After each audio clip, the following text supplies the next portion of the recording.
All right, here we go. Live 7:30, as anticipated at 7:30. Had to put 7:40 on for Facebook. I absolutely don't know why it just wouldn't accept an earlier time. But here we are for another Shroom live podcast, guys. Welcome to the show. Welcome to another evening where I get to spend that time with you tonight on a Saturday, 7:30. Plenty of entertainment on tonight, actually. Not just here on the Shroom Live podcast, but as you guys know, sport hitting the final season. And if anyone watches Formula One, there's a bit of that later tonight as well. Anyway, guys, hope you guys have been well. Hope you guys are enjoying the things on the channel, the videos. I guess it's a tough time for everyone. So that's one thing I like about the live podcast. I can just be here and we can enjoy the evening. Whether or not we can get out, I know that there's definitely people out there that haven't been so fortunate to be able to live within casting range, within 5 kilometers of any fishable water. And, you know, I really feel for people like that. Yeah, fortunately for me, it's just a bit of a hassle. But you know, things are looking up. Hopefully by this summer, we get let off the leash and we can get back to our normal lives eventually. But anyway, let's go through the chat and see who's here on the Shroom Live podcast. Hope you guys also enjoyed the show on the Thursday. I must say, I'm really appreciative, and it's an honor to be, you know, on that particular show with obviously Rex Hunt, the father of fishing, Australian fishing. Bob Grieve, I can't thank him enough for, you know, for all his support. And of course, Steve Starling. I don't know if those guys are here tonight, but I just really appreciate, you know, just being able to have that, you know, do those shows with them. And guys, of course, there's going to be more coming. And if you guys have any suggestions on, you know, my videos, or, you know, the Shroom Live podcast, or, you know, the Fishing Hub on the Thursdays, you know, let me know in the comments. Always open to taking on that and improving the show. And I know actually for that, I think for that last show there, the notifications didn't get sent out. So, but you know, the numbers still built up. So I'm not quite sure why that is. Sometimes right off 7:30, bang, the numbers are just like at max. And then sometimes it just takes a while to get going. It might be the case tonight, or it just might be finals fever. Gonna have to fight for my, you know, for the prime time 7:30 p.m. slot, guys. But you know, that's why we're here. That's why we're here. All right, let's see who's in the chat. Noah was the first person here. Then it was Luke, Lion, Andrew, Anthony Cox. How's it going, mate? He's Shroom Club member. And guys, if you want to become a Shroom Club member, click on the join button. Check that out. See if that's for you. Dejan's here. Knox here. He's caught a bass in the local waters in areas that I'd say 99.9% of Sydney wouldn't even cast a lure in the water. And he had that mission, and he went out there and succeeded today. So yeah, good on you, Knock. Let's see who else is here. We've also got where's Philip? There he is. Philip's here. How's it going, Philip? Good to see you. Hopefully you're enjoying the show as much as Thursday. And yes, let's just be quick here. So guys, yeah, drop your questions down. Obviously, we just talk about anything on the Shroom Live podcast relating to what's hot in fishing right now. You know, seasonal or gear or techniques, whatever it is, and just, you know, your basic fishing questions as well. Let's see. So yeah, so I've been talking about Facebook. Let me just refresh that, just see if that's still going up there. So apparently there's a lot of delays there, Philip. Okay, all right. Okay, let's just check Facebook real quick here. Let's see. All right, yes, we've got some people watching from Facebook, and that's Horror. He's here. He says, "Hey, Nick." All right, excellent. So that looks like it's working. Now let me just turn off that sound. Oh no, this sound here. Let me just mute that. All right, there we go. Excellent. All right. Says to countdown, Dota 2, Dazzle Rampage. All right, Harrington's got a question. Let's put that up. Geez, I've forgotten how to run a podcast, guys. I don't know why. It's been, what, 5 weeks? But we've had a couple of shows in between. The last show, oh yeah, that's right. Last show, guys, if you guys remember, or if you haven't seen it yet, New South Wales Maritime came on the show and talked about boating safety, things relating to what we all need to know if we head out there onto the water in amongst these times. Touched briefly on COVID restrictions as well. Ray Lonsdale, what a gentleman. We'll have him back on the show at some stage as well. If you guys got any boating questions, I'll bring him on again one of these days. So Harrington says, best size 4,000 reel for Bonnie season, mid-range under $400. Look, if you're going to put a reel through its paces in the salt, go for a metal body reel. Here are some suggestions. You can go for, okay, so they make Stradics in 4,000s, the FL, very nice reel. You can also go for something a little bit tougher, but not quite as filled in on the luxuries and in terms of ball bearings. You can go for a Saragossa, or if you want to take a step down, look into the Daiwa BG. I reckon those reels are really good in that price range. I think they're in the $200 bracket or the high 100s, at least for the previous model. I think they released a new model recently, so it might have gone up a little bit. But another really strong, tough metal-bodied reel with an excellent drag, and yeah, you'll be smashing those Bonnies throughout Bonnie season. I'll tell you that much. All right, thank you very much, sir. Another 6-pack if you drank the case. Well, tonight's footy season, footy final season. So yeah, it's a good time to crank down a few drinks. Thanks as always, Jorge. I really appreciate the support. All right, let's go down the chat here. Jorge has got a comment from Facebook, says, love the Rex podcast, childhood hero. Absolutely. He's a hero of mine. And then you two combined, it's just magic. Well, like the law of averages, I might be dragging it down a little bit, but oh, Rex, what a legend. Knox says, question, since Shroom does YouTube fishing content, would it be considered work when he fishes? When they started talking about reasons why someone could or could not leave home to go fishing, that did cross my mind. But you know what? I'm not pushing my luck. I'm going to obey the rules just like everyone else, just like every one of you guys over there. If they allow it as under the reasonable excuse for exercise, then I'll head out. But if it's work related, unless I was that desperate, I wouldn't look into that. Actually, I would probably leave that beehive alone and not poke it with a stick. Now, guys, make sure you hit the like button as well. So Ross says he's new here. How's it going, Ross? Good to see you.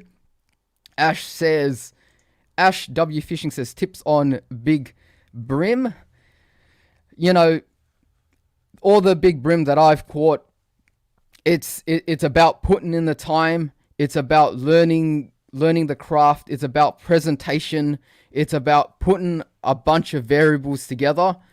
And then just one day you're going to get lucky and hook up to the biggest mother of all brim, and your heart rate's going to be racing. And that's when you got to count on your lucky stars that the hook stays in. Now, I found that for the big brim, it's really hard to tempt them at certain times of the year, but especially heading into the cooler months at the end of autumn and through winter, there's going to be a few big girls prowling along the shallows. It's not necessarily deep water means bigger fish. Also depends on obviously the terrain and time that you're fishing. I've caught a few 40s spread throughout the year, but my PB came in the winter and I was using just a really small, thin paddle tail. You guys that watch a lot of my videos will know it's that Z-Man Slim Swims, and that was in a brown coloration with red, brown, and I think silver and gold sparkles throughout that material. You guys know I love that. The sparkles just makes that plastic look alive. Well, any plastic in particular anyway. I like a plastic that's not just some singular monotone color, but it's got a little bit of life to it, and glitter certainly does that. And one of my viewers said that, bang on. The reason why you hooked up to that is because you matched the hatch. That time of year, there were, I think it was some kind of worms. I can't remember. I think that actually, yeah, squirt worms. I may be mistaken here. He said that there were squirt worms that were abundant in the Parramatta River system, and I was fishing. I was fishing at night. I was fishing alone at night at that time, just casting towards, you know, into the darkness. Really, there wasn't much light, if any light at all. I couldn't really see in front of me, and I just got one tick on the line, and I struck onto that. Probably what happened was I came at the right time. The tide, the season, the brim were feeding heavily just before spawn. So they weren't quite as picky, and they had a voracious appetite. At night, under the cover of darkness, maybe my lure looked a little bit more realistic as well, and it mimicked the natural bait in the area. And at 47.5 centimeters, it looked just right for that particular specimen. And yeah, away she went, hooked up, and yeah, that's how it happened for me. Now, there's been, a lot more instances catching 40 plus brim in any system. Georges River. I don't think I've caught one in the hacking at that size yet, but again, it's always been really finesse techniques. You really need to be working that lure with a lot of pauses, and it's not, the lure has to be rigged right as well. It's got to look relatively straight.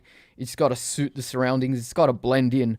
Most fish in any species, for any species that you catch above average size, I find that you kind of have to make that lure blend in and look a lot more natural than something that kind of sticks out like a sore thumb to tempt the really big specimens. So hopefully that answers your question there. Harrington S has just become a new member. Thank you very much. Check out the members only community tab as well. Sometimes I put updates there. Thanks for supporting the live stream, Harrington. All right, let's keep going down here. Police, SWAT, FBI says, I love your videos so much and I hope you do good. Thank you very much. Let's keep going down. El Haj says, it's time for cranks. If you're like me and you're addicted to using hard bodies, you look for every opportunity to use them. And of course, you can use them all throughout the year, but there are certain times when crank hard bodies are a little bit more successful. Now, obviously, depending on the species, some species are readily able to take them all throughout the year because that's just their mode of feeding. They like to chase things down. But if you're fishing like most people in the Sydney estuaries or anywhere in Australia, just inshore, the species are a little bit more finicky, and a moving bait isn't quite readily accepted when the water temperature is cold, and that water temperature coincides with the seasons. So as that water temperature cools down, you can get that bite persisting into autumn, which is what normally happens. It's a good time to fish. It's not too hot. It's quite pleasant. The temperature in the water is still quite warm. The air temperature is a little bit cooler. There's less people on the water, so you might see a little bit more success there. But, in terms of the time for cranks, once that water cools down in the winter, because, there's a bit of a lag, then suddenly that bite just shuts down completely. And then now we're actually out of winter. Everyone knows that, my two most unfavorable months to catch a fish would probably be August and, maybe September as well. I think most other months are quite good. I've had good results. These 2 months just, it's going to be different for everyone. It just depends on where you're fishing and what you're targeting. Generally, once spring hits, the air temperature is warm and the water temperature has a bit of a lag. So it's going to take probably a couple of weeks, if not a month, before that temperature warms up. But I'd be starting to look at throwing, twitching, suspending hard bodies right now. If you really wanted to use some kind of crankbait, and then slowly move up as the season and as the water temperature improves to throwing, those floaters, the floating ones, those, the 38 millimeter cranks that is made in almost pretty much every brand, and they all work. They all work right there. So yeah, that's pretty much my opinions on that. Defunk 70. Hi Eric, 2 canal fish today. Good start. Absolutely. What'd you catch that on? Haven't been to that canal in a long time. I don't think I'm going to be able to get out there Not within my radius, unfortunately. Hi, Donna. She says Stewie has not been fishing for 3 months. If he can do it, anyone can. He has made about 150 plastic lures in all different colors. Squidgy wrigglers. Look out, Shroom. Oh, yeah, I can't wait. I'm rubbing my hand. You know, those squidgy wriggler red rum lures that we've been using in the Cooks River and up the Georges. Absolutely dynamite on the bream population there. And I think that after this lockdown, the fish would have been given a rest, and it's time to put them on the treadmill again onto our Stratics. All right. Nox says you're talking about the Zodius. Jeez, I'm going up the chat. Going the wrong way. You're talking about the Zodius. I find it stiff, as I like a bit of feel when striking, setting a hook. Yeah, I mean, I can't comment too much there. The ones that I have felt a little bit, yeah, I guess you could say stiff, but they're extremely light for the strength that they present. So sometimes it's, I know you're probably replying to someone else here, but just to add, I know everyone's looking out to buy rods these days and reels. The only exercise I get sometimes is just, straight off the internet, buying some gear. Now, if you get, say, a 2 to 4 kilogram rod in brand A versus a 2 to 4 kilogram rod in brand B, they may not necessarily be to what you expect. You have to feel them in your hand. You have to understand the taper. You have to understand the cast ratings. All these little things are very subtle, and it's just summarized in pretty much 2 numbers and a dash, 2 to 4. Like that's telling you what, it's intended to be. But until you actually fish it and feel it in the hand, it might be a little bit heavier than a 2 to 4 that you're expecting because of your past experiences with another brand, for example. So I guess this is a very big generalization, but in general, if you're buying a rod that's from a Japanese company, the ratings are a little bit softer as opposed to non-JDM JDM gear, such as an American brand, for example. So a 2 to 4 kilogram in, say, a major craft, it's probably going to be a lot softer than a 2 to 4 kilogram in, an American brand, like 13 Fishing, for example. 13 Fishing, there's so many brands out there. that was just the first one that came to my head.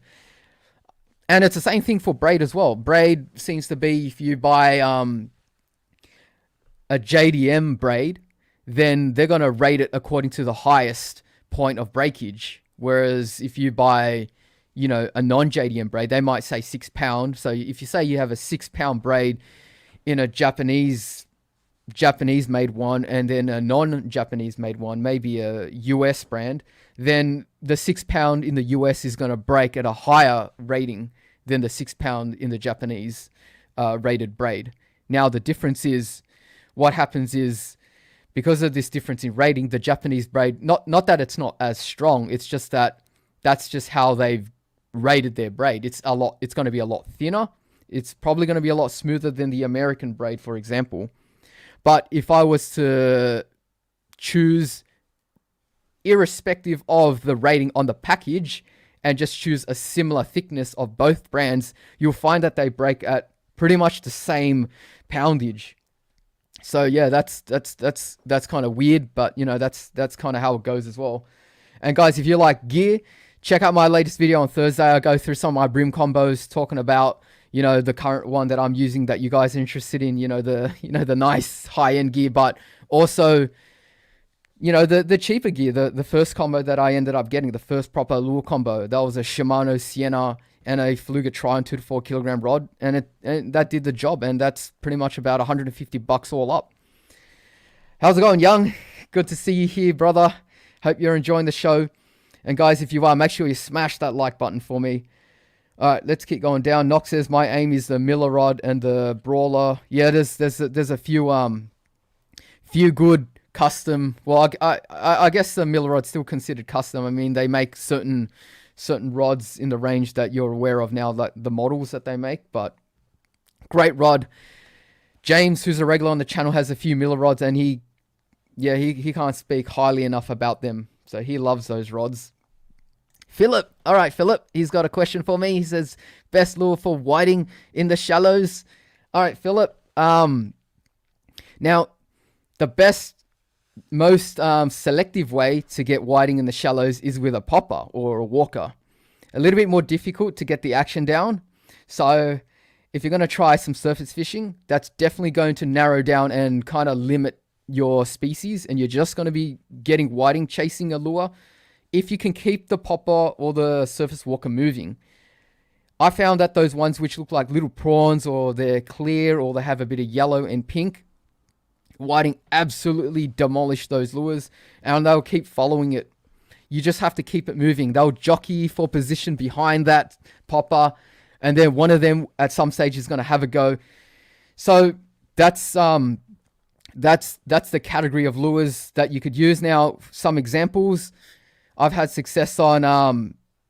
All right, so what's a popper? I used to use the Atomic, I think, Pop 50. I don't think they're that popular these days. I haven't really seen too many people use those. I've had a lot of success on that lure. Obviously, Bass Day Sugar Pen, all the rage these days, because I mean they work, and they're a little bit longer as well, so they're very stable in the water, and you don't have to be that particular with the action to get them working and enticing fish. So any of the clear colors that have stripes, any of the colors which look like, I think they're called clown, the clown color, which is a combination of pink, yellow, and white, that seems to do the job for whiting as well. That's in the general sense. And if you're fishing, cloudy, overcast conditions, then start trying maybe an orange color. And yeah, I guess there's there's a few lures that look like the Bass Day Sugar Pen these days. Daiwa's got one. Plenty of brands. I think Pro Lure's got one. Choose your favorite brand, pick out something like that, and yeah, I promise you that it'll work. Just have to keep it moving, keep it popping, or keep it walking. Now, if you want to start off, go for a popper. It's the easiest. Pop it once, wait a second, and then pop it again. You'll know what the pop is like once you get that water splashing. So it's very visual, and you'll know exactly when you've got the right technique. All right, let's keep going down the chat down here. So Shroom Live Podcast. All right, Shroom. I meant Beach Rod, says Lachlan. I don't remember that question there. Maybe I'm losing losing my memory thanks to Jorge. He keeps shouting me beers. Enter the Dragon says Penrith Panthers will take this game. All right, score update for everyone that's following the footy. Jeez, fighting for airtime tonight with the footy. But guys, this is going to be up on Apple Podcasts as well. So you can catch it on your podcast platforms. I don't know if I should be saying that because people are going to start leaving, but you can catch it on YouTube as well. All right. Anyway, I was due an episode anyway for season 2 of the Shroom Live podcast. MMD Splash Prawn. Anthony Cox says for whiting is great. Absolutely. I got one, and within the first few casts, I lost it to a kingfish. So I can't vouch for whiting, but a kingy took it. So I mean, what can I say? Fantastic lures, Australian made. And yeah, a lot of people have had great success on those up north in Queensland. Jorge says, feel like a red rum now. How about you, Shroom? Oh, thank you very much, brother. Rum's up. Thanks a lot, Jorge. You don't have to keep donating. I really appreciate it. You've been a strong supporter. Thank you very much once again. Tidy's Neep says, hey, Shroom, what device do you use to do most of your filming? Thinking about buying a GoPro, but I'm curious if there are any other options that are worth consideration, or are GoPros market leading? Now, they're market leading in terms of market share. I'll just be brief here. Market share, I think they're the most popular. Now, I think there's one or two other players in the market as well. I think DJI, they make their own action camera as well. From what I've seen, most people seem to rate the DJI a little bit better in terms of the camera unit itself. It seems to have a lot less problems. Seems to not run into issues that the GoPros run into, but with the GoPro ecosystem, you've got all your mounts and you've got a lot of support. Everyone's got one. So if you have any issues, it's not a specific issue that no one can understand. And so that's why I'd say, go for GoPro or DJI. I say they're the two main players. I do most of mine on an older one, the Hero 7 Black. And I think these days they go up to a 9, and probably within the next month or two, they might even be a 10. So those GoPros are actually a bit better. They've got more stabilization. They've got better, field of view, and the colors are a little bit better. But, I'm just making do with what I've got. So I've got no complaints about the 7, but I guess I really should upgrade there. But look into the yeah, I mean, if you're gonna go for a GoPro, wait for the 10. That probably might be coming out. Otherwise, look into DJI. I think it's just more cost effective, and people seem to rate it higher. All right, Michael's he's got some input here. So he says Osmo action for DJ. Yeah, that must be it. Insta360, another option. Yeah, a few people use Insta360. I think, yeah, they give you that 360 view, don't they? So that's pretty interesting. Awesome. But I don't want to show what's behind me sometimes. No, I'm kidding. I don't know how they work. Maybe I should look into it. Hooray, still riding high from that 43 centimeter bass. Yeah, congratulations. 43. New PB. That's actually my PB as well. Caught in urban water as well. Trying to beat that. It's possible to get them a lot bigger, but hey, a 40 doesn't come around every day of the week. So what a fish. What a fight. Really fat. Those fish, bass and EPs, are just built in that way where there's just a lot of weight, and when they start thumping, oh gee, it gets the heart rate pumping. Joey the Jewy King, hey, how's it going? He says, is it true that once you got bitten by a cobra and the cobra died? No, this is not what's this? Who's that guy? Chuck Norris, is it? All those jokes. No, I'd probably you'd probably hear about that when on Thursday there's no video and everyone starts wondering what happened to Shroom. If that happened. But I'll tell you what, I have seen some snakes on the Georges, and there's been at least one session where I've just seen a snake and I'll be like, no, that's me out. I'm checking out of this spot. I don't know what species that was. It was too quick for me to kind of get a gauge. Could have been brown. I'm out of here. That's it. Be careful. I even saw an article on the news saying that there's been more snake sightings throughout this winter. I don't know whether it's because the weather is warmer. It certainly feels like the weather is warmer. It could just be the fact that there's just a lot more people out, that there's been more snakes sighted. And I think on Instagram, someone posted a snake in their backyard toilet, just coiled up next to the dunny. That wasn't nice.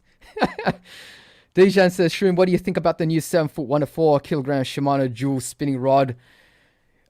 I think the Shimano Jewel is a fantastic range. It's at that price bracket where it's just a little bit higher than the Katana and the Shimano Raider. It's got nice cosmetics. Shimano do know how to make a great rod. And I think that if you ended up getting that, you'd have no question, you'd have no complaints. You'd have no complaints, from a major heavy hitter like Shimano there. So that's my opinion. And also it's brand new, so it's just come out. Everyone likes to have the latest and greatest. That's what it is this year. Last year was the 2020 Zodius. I still want to get one. I still want to get a few things. I want to get the Vanquish. Not Vanquish. I had a Vanquish. That's a different reel. I want to get the Vanford. The Vanford, the FL Stratic, unbelievable. I think that will last till next decade at the very least. And what else? The new T-Curve, the $500 T-Curve with that nice blue handle. As you guys know in my previous videos, I've got a T-Curve on my own. It's an older model. It's got cork. Love it. Full cork grip. Slayed a few salmon and kingfish for me. I like to take it out in the hacking. It's just the right rod for me there. Yeah, look into the Shimano Jewel. If it's caught your eye, check that out. I know the old ones are really good. Tiller Gorilla says, we all like a good mount.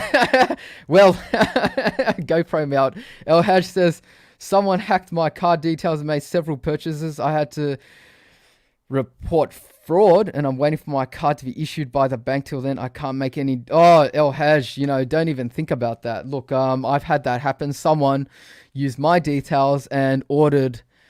Now, what was it? It wasn't Uber Eats. It was some other DoorDash, and they ordered some stuff, and I was like, hang on, wait, in Canada. I don't remember making this order for food. Rang up the bank. Obviously, they sorted me out quick, fast, saying, everything's been in Sydney. What makes you think that I've gone to Canada? Yeah, so El Haj, they'll sort you out. They'll sort you out, mate. So hope, fingers crossed. I mean, it's the weekend, so anything goes. But I think I called them up at about 2 a.m. and they still answered. So look, yeah, hopefully they sort you out quick, smart. Yeah, that's not fun. Andrew Parker says, Imakatsu, have you tried any Imakatsu lures? Actually, no, I haven't. I really want to try, what's it called? The Imakatsu Wasp. I think it's like it's like an SX43 or something. It's like it's a diver. I might be wrong here, but Andrew, I think it's like a diver. It's not one of those super chubby ones. It's got like a thin tail. And I've seen people get some really good results on that. I could be wrong about the model, but yeah, Imakatsu definitely a premium brand. Josh D Fishing, hey, how's it going? He says, Shroom, how's it going, mate? Well, he didn't say mate, but I finished the sentence there. Too many drinks from Hore. I've been good. Hopefully you're having a wonderful weekend so far, Josh. Good to see you here, as always. Lachlan says, because I caught a 1 meter wobbegong on one shroom. Oh, excellent. Geez, I can't seem to be following this this chat here.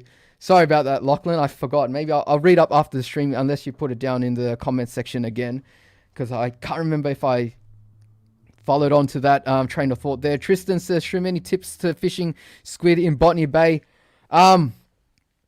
Look, Botany Bay is relatively shallow. I can tell you that the best size for squid jigs is probably about a size 1.8 to a 2.2. Even for the calamari there, unless you're there at a time when you're really getting massive aircraft carrier wingspan, huge, 30 plus hoods, 40 centimeter hoods, then yeah, maybe consider using a 3.0 or something like that, something large, 2.5 plus. But every time, as you guys know, if you watch the videos, when I'm out in the bay with Stewie from Fish Raider, we do really well on the 1.8 to 2.2. I like to use, about 2.2 to about 2.5, because I like doing that aggressive Japanese Iggy style whipping.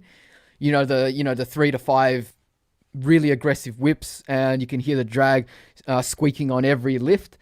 Stewie likes to do a consistent and a continuous mellow lift. He just keeps going with the double. Once it's hit the water, he kind of works at mid column. I kind of work it near the bottom, but it is shallow. So this is Botany Bay.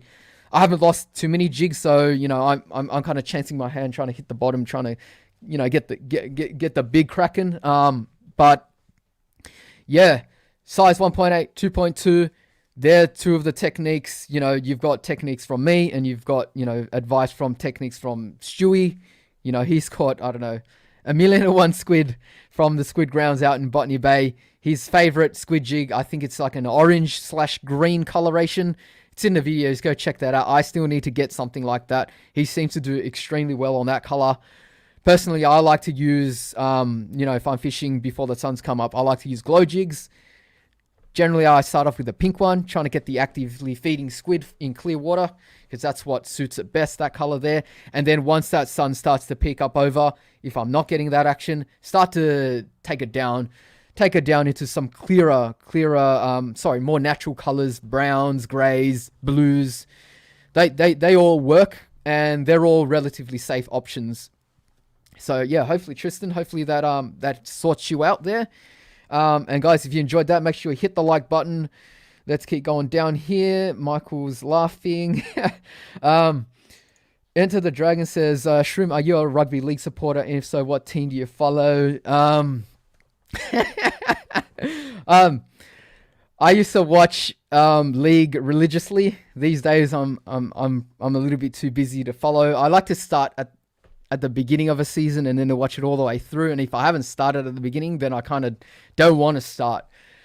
But I was a Canterbury Bankstown supporter. Well, still a Canterbury Bankstown supporter till this day. So so that's the team. I also watch cricket. I used to watch a lot of cricket. I used to love watching test, 5-day test cricket. I'd watch from the start of play all the way through to the close of play. I don't know if you guys can tell, because sometimes I crack some of these cricket analogies and jokes in the stream, in the videos. So that's where that comes from. Let's keep going down here. Jorge says either the Eels or the Sea Eagles, I reckon. I know the Sea Eagles aren't, no one likes Manly. Do we have any Manly supporters? And guys, if you're watching the league tonight, which I know there's probably plenty, drop down in the comments section the team you support so that I can mentally make a note of, who I want to be best friends with and who I don't want to be. Only kidding. Just put it down anyway. All right. Let's keep going down here. Read that question. Yeah, DJ's got some advice here. He says, Tristan, from personal experience, squidding in Botany Bay uses 3.0, 3.5. Oh, look at that. Different experiences right here. Squid jigs and Yamashita work really well in pink, orange, red head with white body. Hope that helps. Oh, it certainly helped me out, DJ. Definitely. I agree with 2 of those colors at least. See, so if you ask a bunch of people, everyone's got different experiences, and you might see some overlap. And that might give you an idea where to start. Definitely easier to throw big jigs as well. So if the wind's up and you're fishing, maybe 4 to 6 meters of water, look into 3.0. I do go heavier than Stewie. He likes to go to the light ones. But, fish, that's what's great about fishing. Do what you think is right. Get results. And if you don't, look over your shoulder and see what your mate's using, and then use what he's using, and you might start catching. Enter the Dragon Style. I'll be proud of you if you talk about shit. Look, I talk about everything here, everything on the podcast. We don't have any affiliations. This is just me with a Shure SM7B microphone. I just like making love to this microphone once a month. So, and hopefully, guys, it sounds good, because I've been frothing to use this microphone more often, because you got to justify the purchase, as you guys have seen in my videos. You kind of have to make it so that in your mind that, yep, that money was well spent. I'm putting it to good use. And that's kind of like how I see it with my fishing gear as well. So everyone knows I use high-end gear, but my attitude is that you don't need to use high-end gear. You can use budget gear. You can use Kmart gear if that's all you can afford. That's how I started as well. So I started with a $9 kids combo, and I changed out the monofilament to the cheapest braid that I could find in Kmart, which at that time was, I think, Stren Microfuse in 6 pound. I think they still sell it. It's in dark green.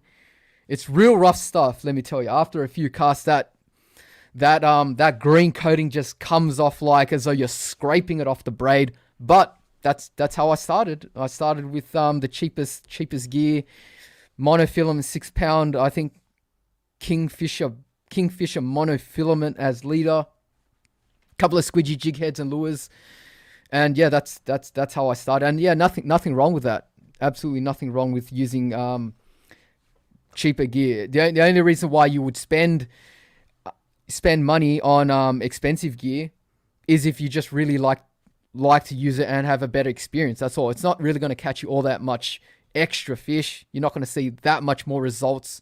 It's not dollar for dollar you're seeing any improvement. It's the law of diminishing returns, as you guys would know if you watched the Thursday's video when I went through this in more detail. So I won't go through that too much longer.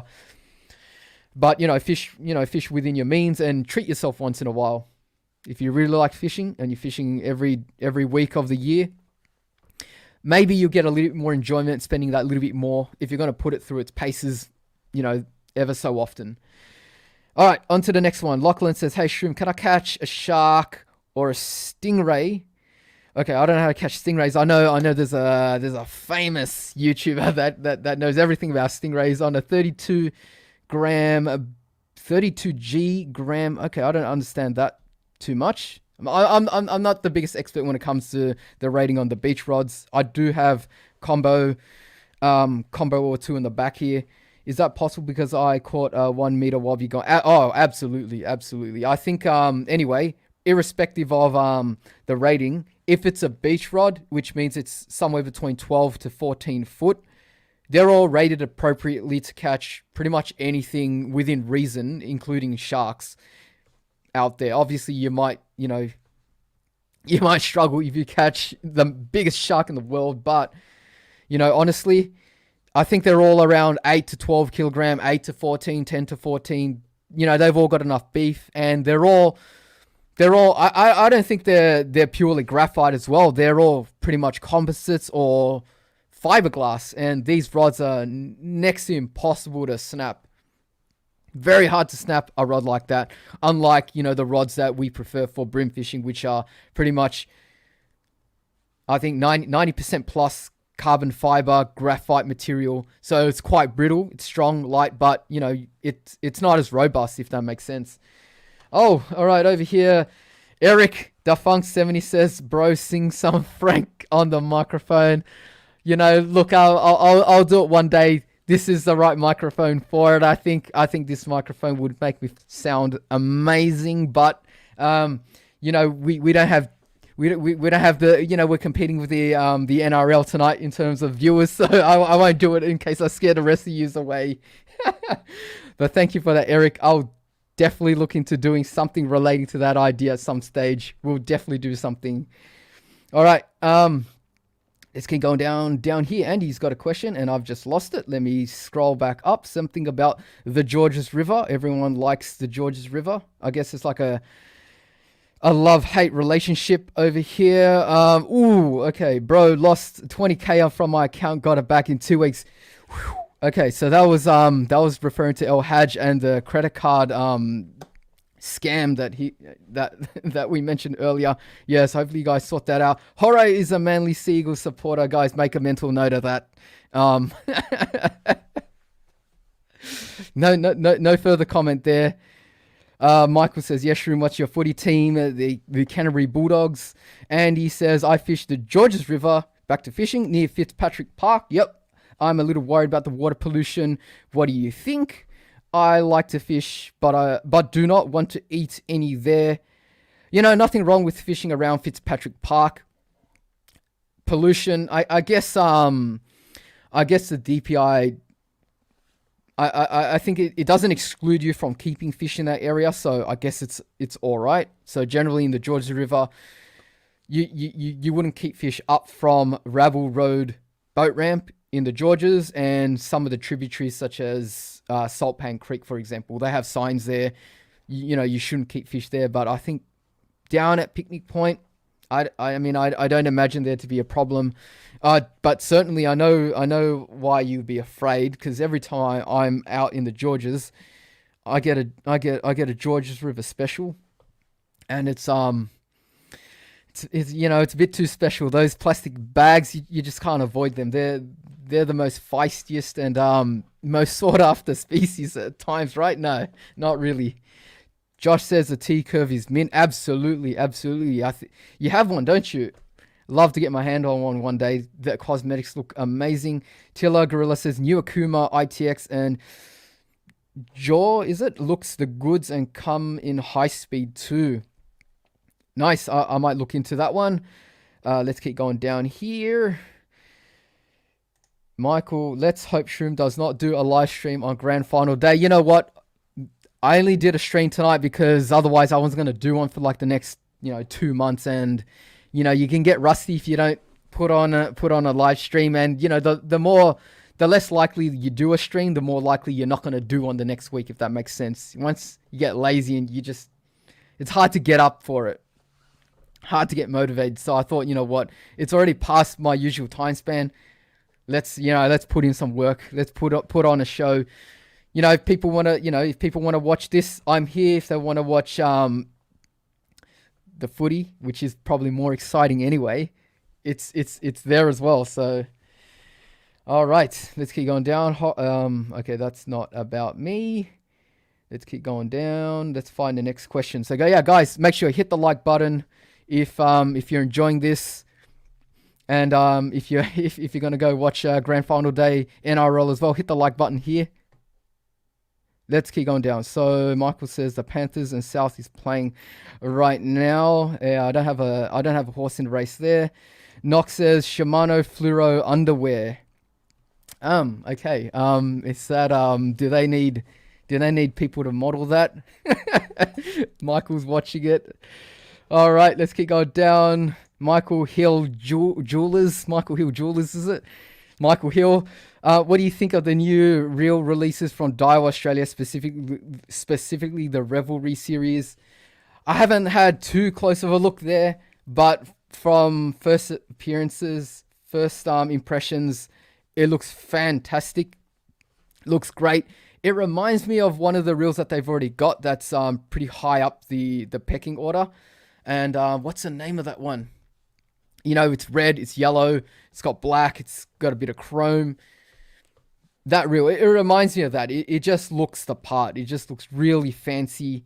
I think it would look really good on my Gecko rod if I ever was to get one. So, yeah, I'm impressed, Michael. I'm impressed. David says, David, sure. Hi, how's it going? If I haven't said hi yet, he says, got two real good flatties and a great brim under the James Roos Drive Bridge at Parramatta today. Shroom. Yes, I know the spot. You have to give it a go when we're allowed to travel. Absolutely. That spot, very good. That area there, a couple of bridges in the area. There's one that's pretty deep and it's got barriers. And then there's one that does the L turn. It goes out in front of you. Good spot at times. It just absolutely fires. That spot was firing in, I think it was in March this year. Absolutely firing. I just couldn't get myself down there. The flatties were on. The flatties were busting up there, David. Let me tell you. They were busting up and you couldn't leave that spot without getting like 5 flatties at least. So, yeah. Turns it on at times. All right, we've got a Facebook comment down here. Obman says you should try the piers when lockdown is done. I think the piers is everyone's place to unwind. The second the lockdown's lifted, it's going to be packed out and it probably hasn't had too much pressure either. And, you know, Keene season is around the corner, guys. As that weather warms up, the rats are going to become more abundant. The bust-ups are coming back in. It's looking like a really good summer. You know, the fish have been given a rest. We haven't been fishing nearly as much as we normally would, so they're probably not going to be as shy to take baits and lures. I really want to get out there. All right, let's keep going down. So Panthers 6 and Souths 2. All right, there we go. Rabbitohs, says Donna. Tristan says, I'm a South supporter, but Nathan Cleary too good. Yep. All right, Michael says, no wonder he isn't watching footy this year's dog. I won't read that rest of your comment there, Michael. I might have to revoke that hammer if this keeps up. No, keep going, Michael. Keep going. Don't tell me we're holding on to some sort of spoon. Andrew Fishman says, I know you were an admirable man. Anyone who watches Test cricket is a good bloke. Absolutely. I used to know everyone's Test averages. I used to know everyone's playing positions. This is pretty much the time that I was watching the game. Adam Gilchrist opens up with Matthew Hayden. Then we had Ricky Ponting. Then, second drop, we had Michael Clark, I think it was. I think he played 4, was it? And then 5, how can I forget now? Oh, no. Maybe Michael Clark was number 5. Number 4, who was number 4? Oh, no, this is not good. And then, wait, let me finish this. So, let's slot in someone. Would Steve Waugh fit in at that time there? Number 4. And then at number 6, Adam Gilchrist. Number 7, we have, let's throw an all-rounder, Andrew Simons. Number 8, who's a good batsman, who's a good batting bowler? Oh, who can hit you for 6? Who can hit 6s here? I think no. I think Shane Warne comes a bit later. Is it Adam Gilchrist? No, sorry. Is it Gillespie? Jason Gillespie? So Jason Gillespie, Shane Warne. Wait, how many people are in a cricket team now? 10, right? And then we'll have the biggest duck of all. We'll have Glenn McGrath coming in last. Hopefully I did all the cricket lovers good there. Cricket out heart. All right, let's keep going down. All right, let's keep going down. Find some Fishing questions. Okay, we'll stop here because this is a semi-fishing. Shroom, you handsome devil. What brand braid do you use? Buller Rock. Since your question is so great, I use a lot of brands. I like to give pretty much every brand a try, even those ones that people say, "Oh no, this is bad," and it's been unreliable. Most brands do the right thing and they update the formulas and they update their braids, and over time it becomes more reliable and the properties improve. For example, J braid, Daiwa J braid these days is pretty good. I didn't quite have the best experience when it first came out, but these days I'm still running it. Great braid, and any brand that's introduced a new braid generally runs into early problems. You know what I mean? But I'm running Daiwa J braid. I'm running the Evo 8, I think it is. I'm running Power Pro Bite Motion, which is discontinued. Unfortunately, I'm running Power Pro Depth Hunter, the regular Power Pro, the yellow one. Japanese braids as well. I'm using YGK OH Dragon. I was using what is it called? That green yellow one. Geez, all these braids. It's not coming to mind. Not coming to mind. I can even picture the spool. It's black. It's got a bit of gold writing. It's white. The one that I was using on my Exist. I forgot the name there. Comes in 14. Gosen. There we go. Gosen 8 casting. What other braids? What other braids have I got? Daiwa Sensor, TD Sensor. I'm using on my baitcaster. I'm using Sunline Castaway, Sunline Monster Battle. There's probably a lot more. I mean, I'm just trying to think of the reels that I've got and what I'm currently running on them right now. So pretty much any brand right there. I've even used the cheap stuff like Stren. I want to give Platypus a try. Stewie likes running Platypus. He reckons it's good. So I think that's an affordable braid that I want to give a go as well. Philip says, "Gotta go, good stream." Okay, champion.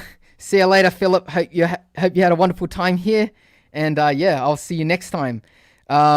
Peter Schneider says, "Are you married?" No, I'm not. Ray, okay, mate, you should try it. The peers, yes, absolutely. Pat says, "Just curious, how old is Shroom?" I'm 35. I don't look it. I look more like 5, I guess, or 15. Ziriel. Sorry if I've butchered your name. I love your videos. Thanks for making them. Thank you very much. Thumbs up from me. Keep up the vibe, peeps, says Hooray. And okay, so I've just missed that. Let's just put down a question here. Michael's got a comment here. Michael says, "I never knew Port Jackson sharks grew to over 1 meter." Oh, definitely. You'll catch those big puppy dogs once in a while out in the bay or, out in the harbor as well. They don't go up the river so much, but if you're out in Botany Bay, we're out east of the Harbour Bridge, you're in with a chance, especially if you're soaking a bait. They're kind of a scavenger type of shark. Anything that's on the bottom, you might pick one up. They might pick up your baits if you leave them out for dews. So that's kind of like how you get them. And yeah, they definitely get up to 1 meter plus. Australian Casting says, "Yeah, I'm getting a 5,000 reel." Okay, that's good. I want to get a reel too. I need to stock up on some jig heads, guys. Andrew says, "That should handle all the biggest king." Yeah, 5,000. Yeah, great size for that. Terrence Cal says, "How shallow do you fish when using soft plastic?" You can fish up to as shallow as, as the fish are present in the water. If it's 5 centimeters of water and there's a fish in that water, you can cast a soft plastic. Here's an example. I've seen okay, now no one wants to catch this, but I've seen eels where they're literally poking out of the water. So it's about 5 centimeters of water. And when I cast in a plastic, it strikes it. So now that's, not to everyone's liking. Maybe you don't want a big, lumbering, fat, dangerous eel, get slime all over your line, but you can catch can catch fish in as shallow. Soft plastics, basically what I'm trying to say is they work in any depth. You can work them on the surface. You can work them grubbing it along the bottom. You can work them mid-water column. Generally, we'll work them in the mid-water and hop them and bounce them off the bottom. But if the depth of water doesn't allow you to do that, that still doesn't mean that you can't use it, especially if you see fish in that depth of water. Like it absolutely, it doesn't exclude that. I've had salmon run up right against. Actually, I've had salmon swim out of the water to hit my lure on the retrieve, bank itself, beach itself, and then just turn back and head back in the water. Now that'll tell you that they even hit something that's flying out of the water, which is, you wind your lure in and you're lifting it up, goes up out of the air, out of the water, and that salmon's just come up onto the bank. And before you've had your moment to do a John West jumps and grabs the salmon, it's gone back into the water. So, so that's actually happened to me. And I was alone on the Georges River in brown water when that happened, and that freaked me out.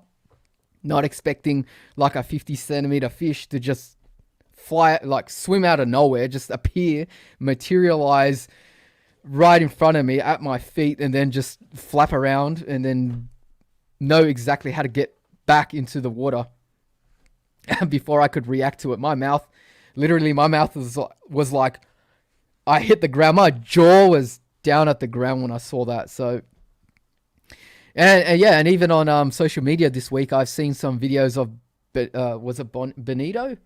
I think it was bonito, or maybe some frigate mackerel or something. I forgot which species exactly, but big school of them, obviously rounding up bait fish, and they came flying in to the shore, and a couple of them ended up banking and beaching itself. Now these fish weren't able to get back in the water, but the gentleman threw them back in. So that was pretty cool. That was pretty cool right there. Let's keep going, guys. Yeah, smash that like button for me. Shroom, would you reckon Fitzpatrick is a good place to fish, or is there somewhere better nearby? Pat, the Georges River is about putting in time and getting on your 2 feet and walking around. Fitzpatrick Park is a fantastic place, in my opinion. It has its moments. You can catch literally anything there. Anything there. Like in previous years, you'd only kind of consider that spot for, say, brim, flatties, mulloway, luderick, whiting. But these days, even kingfish venture up that way. So that tells you something. Like it's a good spot, basically. It's a good spot. Okay, let's keep going down. Let's keep going. Next question. Yuani says, what's your dream? Dream fish? Look, I'd like to tick off a meter of several species. I'd like to tick off a meter of a mulloway on lure, of a kingfish on lure. Bait too. I'm not going to rule out bait. I haven't done that. And flathead, a meter flathead. Get that meter flathead. As you guys know, it stands at 92. Don't think that I'm going to be beating that anytime soon. Anytime soon at all. But, got a whole lifetime to try to crack that. So, yeah, that'd be my dream. JDN says, should you try fishing on the rocks beaches one day? Only saw you fishing on the Georges River. Yeah, look, I've got some ideas on doing some actual proper fishing off the coast, fishing off the rocks, doing some spinning for metals. So not anytime soon, unfortunately. Obviously, the situation with the world today, it's thrown every plan up in chaos. So, I can't guarantee when, but certainly, I'm not ruling that out. That's certainly something I will be looking into.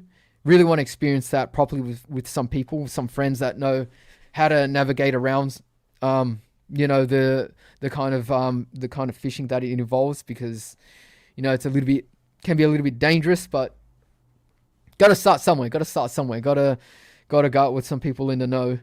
Here we go. Here's one question to break the internet from DC3. He says, Shimano Stella or Daiwa exist? 2,500 size. You know what, guys? Before I answer this question here, why don't we put this up? So, So, which reel? Question mark. Shimano, Stella, Daiwa exist. Here we go. Here's the poll, guys. Here's the poll. So, 3, 2, 1. There we go. That should come up right now. Let's see what people are gonna say. Now, I'll get back to that question in a moment. I don't want to influence results here. Let's just let's just see what everyone's saying. Now, where's my screen? Let's come back to this. So we'll get back to that in a moment. Now, and okay, so that's directed at Luke. Let's go through. Guys, if you got some opinions about that, put it down in the comments. I want to hear about it. This is something everyone wants to know. It's the kind of question that I'll look over the fence to see what my neighbors are doing, what they think about this thing. He said, Australian Casting says, yeah, Shimano Stella is gold. Okay, let's keep going. Ray OK says, have you tried Tasline? No, a lot of people use that. Yeah, actually, a lot of people use that fish off the coast, off the rocks, chasing GTs and, kingfish and all that. So it's probably very reliable.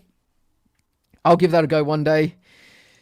Manny says, frigate mackerels are the ones, not bonito. There we go. That's the one. I've caught them by hand in super shallow water, chasing them around until they ground themselves. Wow.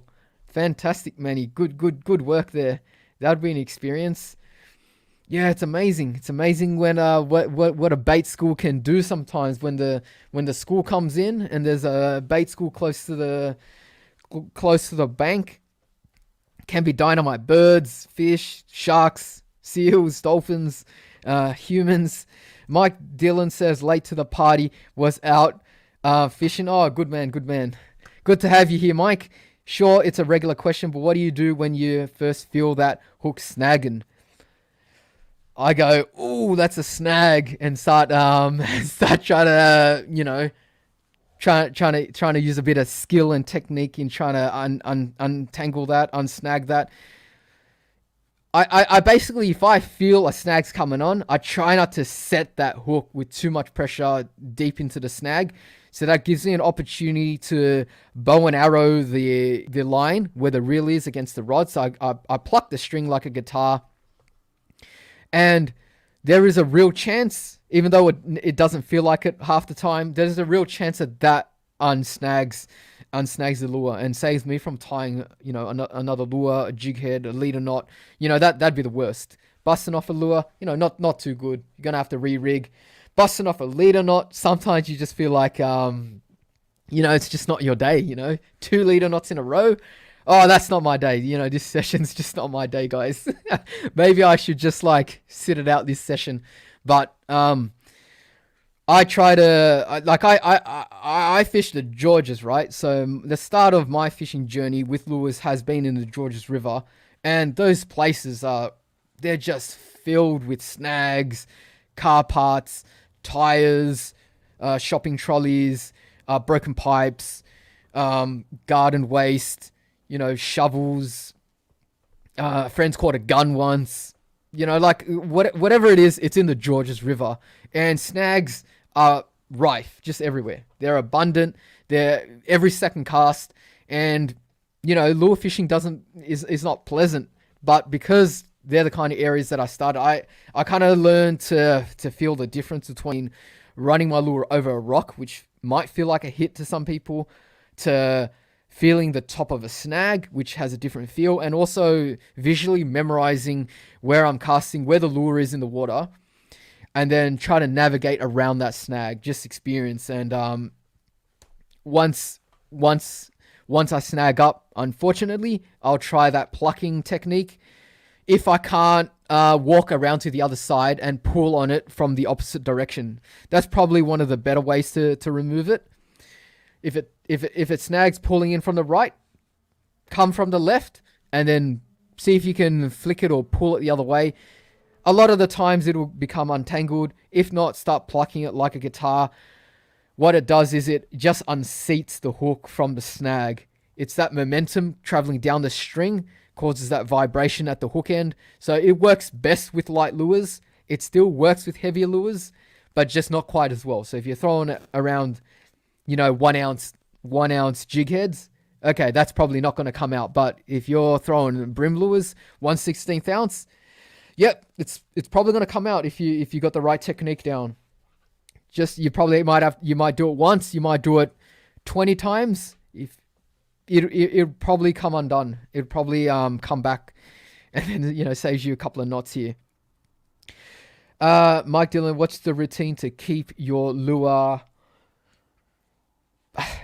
I'm the lazy man's method. It stays rigged onto the setup, unless I'm chasing something like kingfish or mulloway. I mean, I really should do it for every other fish as well. You really should cut your line, retie everything, put your lure away, put it back in the pack, etc., etc. Don't be like me. Leave it rigged onto the rod, hooked onto not the hook keeper, but the guide foot itself, and then pretty much just find out next session that on the first hookup it pops. Now it doesn't happen to me too often because I tie FG knots and I do, check my gear. And generally, if I do that, I'm fishing again very shortly, very soon. Sometimes within the same day, sometimes the next day. So it's not so big of a problem. But yeah, I guess for a lot of people, how do you keep plastics? You keep them with the same brand and with the same type of lure that the pack came from. So these days, a lot of the formulas require to make plastics that are a little bit more robust and they don't tear up to fish hitting on them and biting down on them. The type of plastic material that it is means that the colors can run and they can deform and melt, which is kind of like combine with another brand's plastic, which is obviously made from a different formula. So you kind of just have to keep them in the packet that they came from, or if you really want to put them into a box, then you need to get the worm-proof rated plastic boxes to make sure that your plastic doesn't deform. And even then, you still have to be very careful. I mean, heading into the summer months, guys, I should say that if you have these indestructible plastics, Daiwa makes one, Shimano BioTough is another one, Z-Man, everyone knows about the Z-Man, Elastec, 10 times tough ones. They were like one of the first most popular, mainstream popular brands that brought out that indestructible material. Then temperature from the sun's heat can deform them as well. So don't leave them lying in the sun. They will melt. Don't leave them sitting against a different brand. They will melt. If you put them with the same brand with a different color, they will mix, but they won't melt, from what I can see. And so that's kind of like, kind of like the things that you have to consider. Australian Casting says, Shroom, I know you did a video on it, but what lure or plastic would you recommend for flathead? Yeah, you caught me now because I don't remember exactly my top 5, but I know my top 1 or 2. My top plastic was the Squidgy fish in Silver Fox in 80mm length. That one caught me, I think it's caught me at least 2 in the 80s, and it's caught me my PB at 92 centimeters. So I mean, I can't knock that. I can't, like, the results basically speak for themselves. If you've used one plastic and your top 3 flathead belong to the same plastic, that plastic has done the miles. That plastic is proven in my eyes. That's what made that plastic come number 1 on my list. Number 2, I think it was, I might have got mixed up. And guys, if you're interested in my thoughts on the top 5 flathead plastics, Shroom's top 5, everyone's got their own top 5. You want to see my top 5, that it won't hurt the bank and you can pretty much get it anywhere in any shop and it'll cost you about $10 a pack. And, away you go. Check out my list. It's on the channel. It was rather recent. It goes through where to throw it, when to throw it, how to get the most out of the lure, the techniques, any additional tips that are specific to the unique lure or color, or, just generally my thoughts. Yeah, so that's on the channel, guys. So check that out. Number 2, I'll go through number 2. Number 2 was the Berkeley Gulp jerk shad 5-inch in nuclear chicken color, and I just haven't seen one plastic turn it on as much as that plastic in a session, or actually I think in about 2 sessions fishing Botany Bay, just out in the bay somewhere, and just with a 3/8 ounce jig head 3/0 hook and or a half ounce. I think Terry a regular on the channel was using a half ounce that day, and every drift one of us would come up tight, if not get a bunch of hits. So that plastic, I don't know what it is. It's scented. It's not one of those durable plastics, the Berkeley Gulps, but when you get results like that, it's going to make anyone's top 5 list. And yeah, it's really high up my list. And I think that was my second pick. But yeah, guys, check out the rest. There's a few more in there if you guys are interested. Big Unit says, would you give spear fishing a crack? Maybe. I've never done any spear fishing before. I think it would make for some pretty interesting footage. I'd like to give it a go one day. I'm the kind of person who likes to give something that I haven't tried at least a go. You never know, you might really enjoy it. John says, "G'day Shroom." Hi John, hope you're enjoying the show. If you are, hit the like button. Now let's get back to that poll, because I think I've left that poll to simmer for a little while, and I can see it right there right now. It says, which reel, Shimano Stella versus Dyer Exist? And guys, I use the Dyer Exist a lot more on my channel, so I'm quite surprised, but it looks like Shimano Stella has won this one 2-3. So I don't know if there are any Shimano representatives up here, in the chat. They're probably doing a fist pump right now. But yeah, can't knock the Dyer Exist, guys. Can't knock that reel. I have both reels. I love them equally. But you know what? Going back to that question, in the 2,500 size, I think if you're after a tough reel, a reel that's going to stand the test of time, then the Shimano Stellas, their gearing, whatever they do, the technology in that reel is about unparalleled performance. But if you're, not to say that the Dyer Exist doesn't last very long. You can see my reels, my current Exist, although not in the 2,500 size, I gotta say, it's lasted a lot longer than my previous model, Dyer Exist, the 2015 model.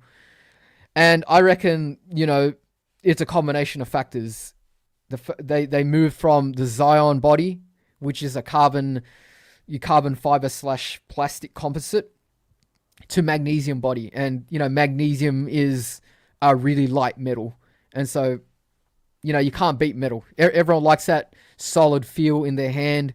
Metal's just got that that feeling, even though something could be lighter.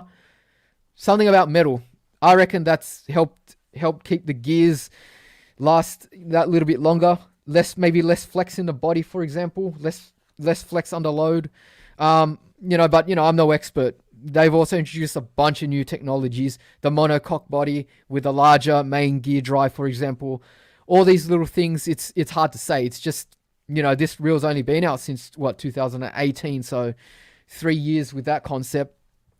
But, if you guys like the Stella, I like the Stellas as well. They're my thoughts on 2 fantastic reels from 2 heavy-hitting brands.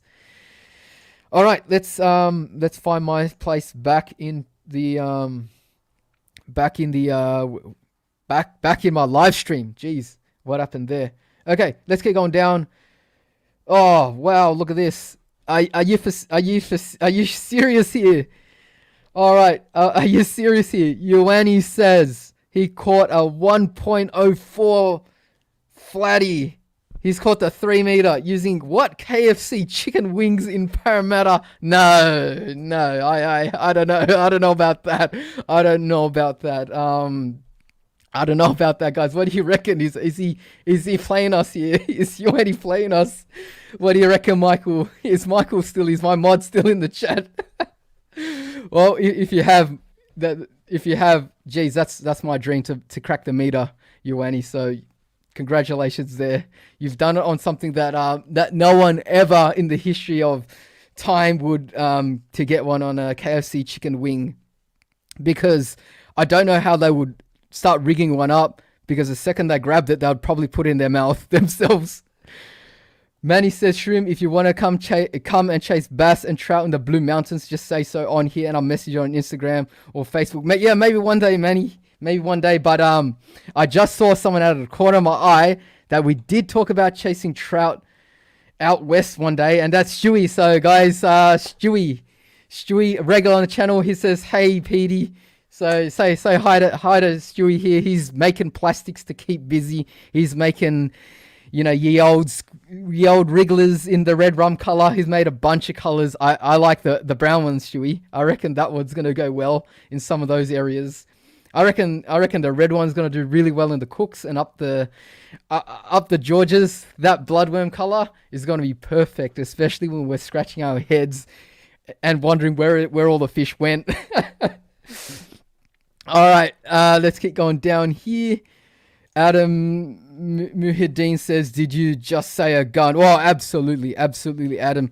Now, this is a true story. So, I'll probably say this. So, someone that's been on the channel before, in one of my videos in the past, good friend of mine, he hooked onto a little handgun in the Georges River at night chasing Jews. Obviously, what would you do? You'd tell your mates first, and then you'd call the cops. Cops came down straight away, and there was like forensics and fan stuff, and they sent divers in the morning just to you don't know. So maybe someone got murdered. Maybe it was a murder weapon. I don't know, but they sent divers in there apparently. So that's so true. That is so true. So guys, Georges River specials, and that's like the next level. Mike, and a lot of people joke about like reeling in a dead body. It can happen. Obviously, tap wood never happens to anyone. No one should ever go through an experience like that. All right, let's keep going down here. So some gear talk from Michael and Andrew. They're basically talking about Stratix and Stellars. CI4 says fish for days. Andrew Fishman says my redfin and carp reels. Andrew, I want to get the Shimano baitcaster. Youngie, a regular on the channel, he was here earlier tonight. So shout out to Youngie if you're still here. I don't know if he still has his bait runner, but he had been using them in a lot of our, nightly carp sessions.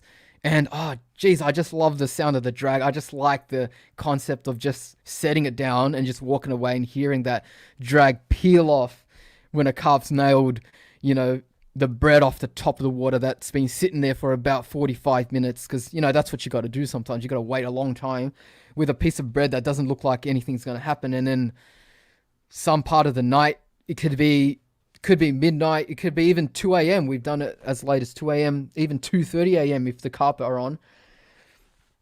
Drag just starts screaming, and I actually want to get a really small bait cast. Sorry, not bait cast, bait runner. Did I say bait casters this whole time?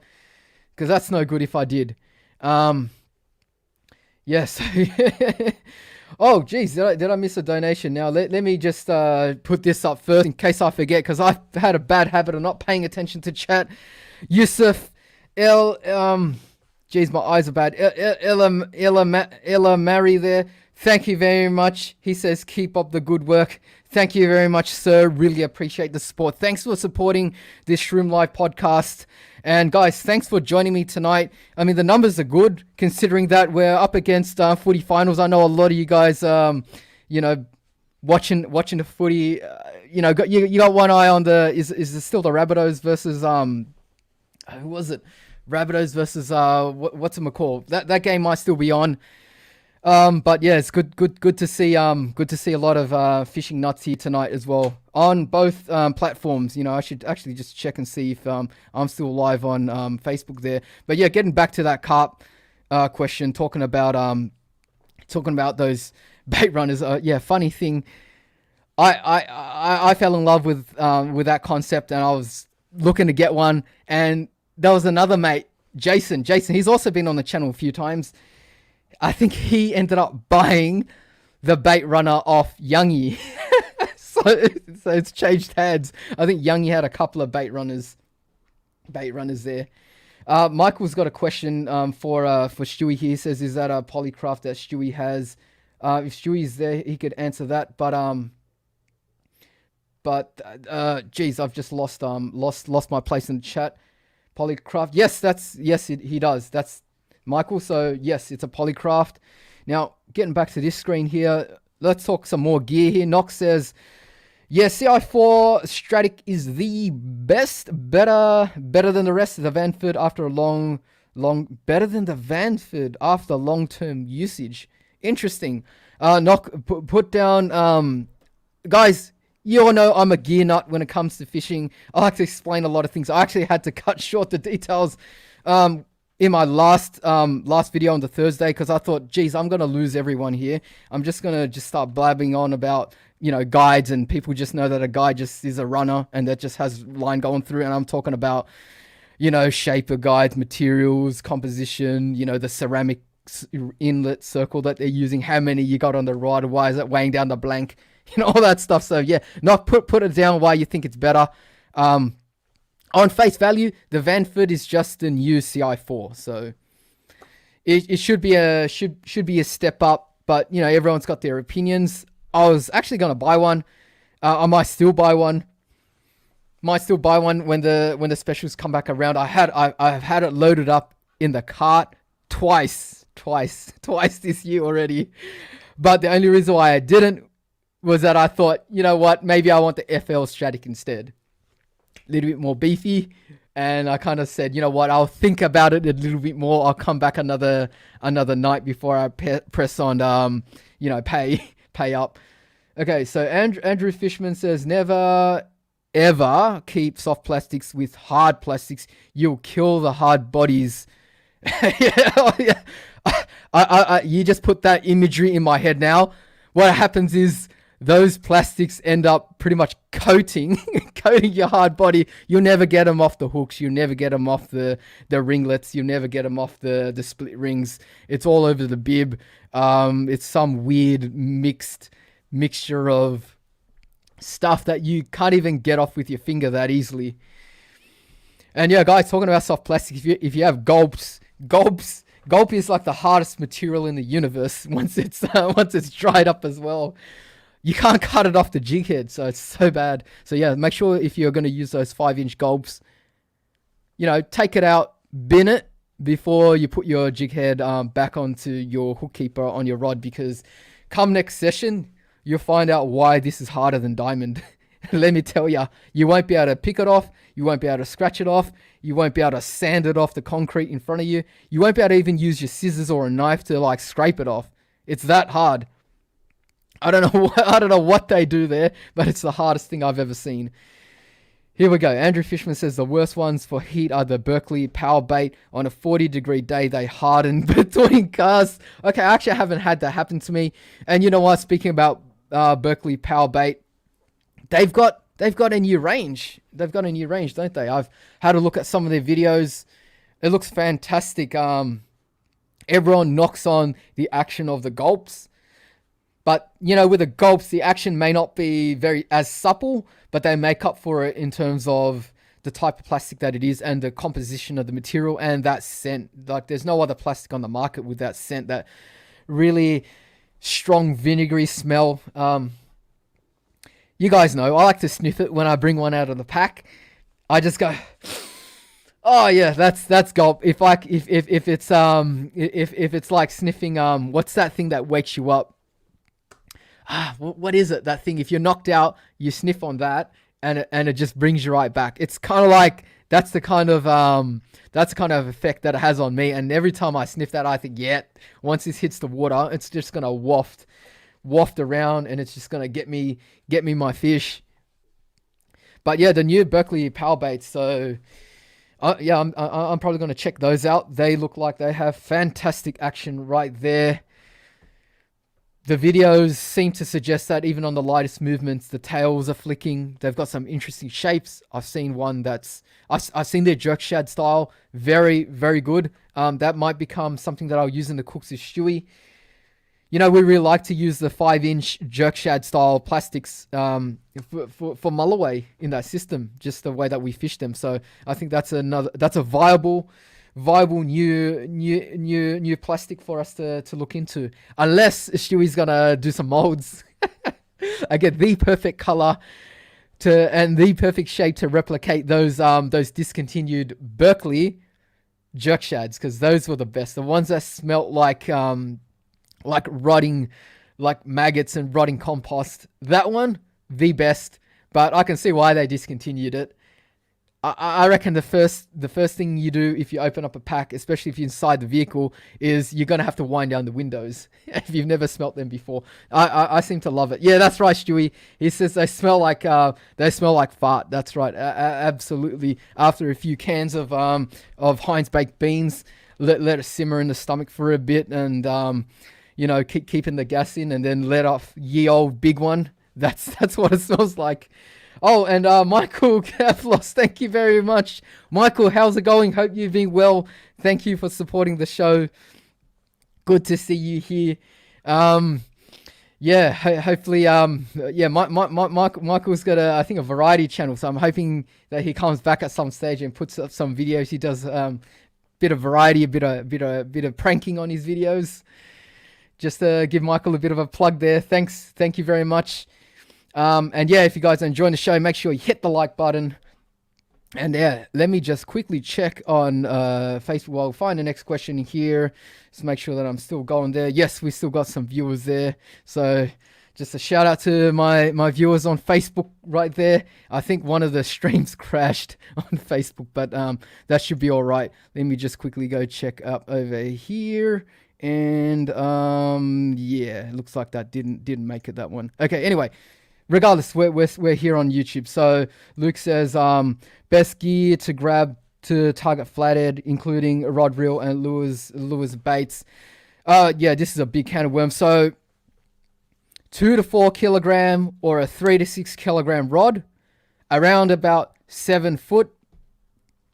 The rod doesn't have to be expensive. It just needs to be graphite, carbon fiber / graphite. Pretty much any rod, which is about $50 plus, is going to have graphite material in the blank. So that would be more than suitable enough for flicking lures. 2 to 4, 3 to 6. Personally, I like to use 3 to 6. Because if I'm chasing flathead, I want the big mother. I'm trying to get the big dog, as they say. I want that guy. I want that one. I want that specimen. And if you've ever caught a big flathead, you'll know that even though they don't really run all that much, you have to keep them away from structure, and you got to keep them out of danger and just away from things. Like in that last flathead video that in the last fishing video that I posted up where I caught that nice flathead in the Georges, I can tell you that the drag on my reel helped.